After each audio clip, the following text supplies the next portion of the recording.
remain wise. A barren land where nothing stands, only roots and old boots rule the roost in search of an escape from a painful truth. If I do not find water, I will die. This one driving factor is the main source of their hesitation. Regardless of stature, each creature and thing here seeks out their own oasis, and a reason to pursue their destination. Look amongst the dust and rust, and you will find a small bush of white flowers that complains eternally that it is stuck. I tried to change, but the weather bakes my leaves and leaves me with no choice but to remain. As I dip my roots into the small stream of water underground, I am next to positive that there is not another one around. The dirt hurts to move through, and to move would risk my life, and the lives of my children too. These precious flowers don't deserve to be here. But how can we move when the chance of a better life isn't certain? Through all its complaints, it didn't notice the sand had shifted to form a saint. "Why do you fear what you cannot see?" it said in a tongue that could be understood by the shrubbery. The unknown is the reason why so many things out here die. They don't know what they are doing, and the result of this is that they don't survive. The shrubbery replied. The saint sighed, as he then tried to reason with the little bush. "Look, those that fell may not have known much, and that didn't serve them well. The time they took to realize their mistake was the moment the corpse bride delivered to them the kiss of death, as she shifted the delusion of success that formed her veil.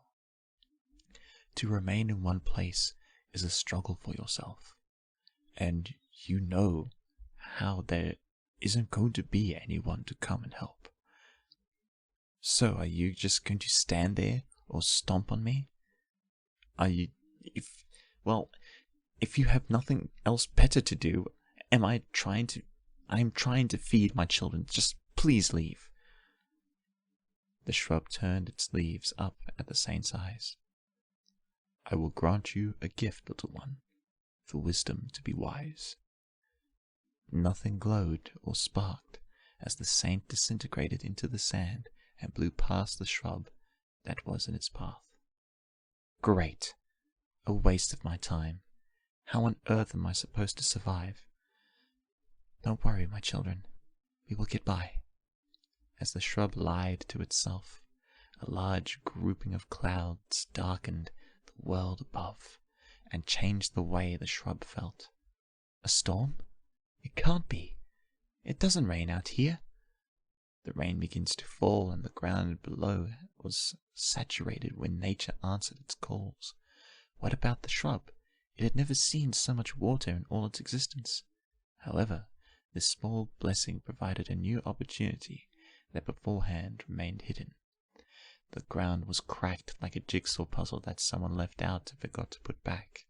The water filled between the lines and defined a straight line where the water ran far and wide. The shrub wrestled with what it could be and what it is, and decided for the first time it would take the chance for it and its kids. The shrub pulled their weight through the sludge and new mud that had taken place in the form of dried clay. The shrub gathered momentum and was pleased by the progress it made. Then, all of a sudden, the clouds dispersed and the water evaporated as quickly as it came. This brought the shrub to dismay. Why did I move? I shouldn't have been so desperate. The shrub didn't notice the distance between where it was and where the saint left it. With its small roots, it managed to find a pocket of water similar to the one where it previously resided. For it were many more pockets, and so many more chances were provided. Before the shrub rushed, it paused. It then realized the previous creature's flaws in their travel and their cause. Greed. They thought they would always have another pocket to find, and as a result, they died. With this idea in mind, the shrub had decided to use its newfound wisdom to try. It would reach for pockets and with its ability to drink very little, it could outlast famines for years at a time. The next rains would designate a new time to move, and then a step closer to paradise. Through this patient persistence, the shrub had lifted itself from the barren position to a place where it could now thrive. The capability lay within it. It needed to try, and in its choices, remain wise.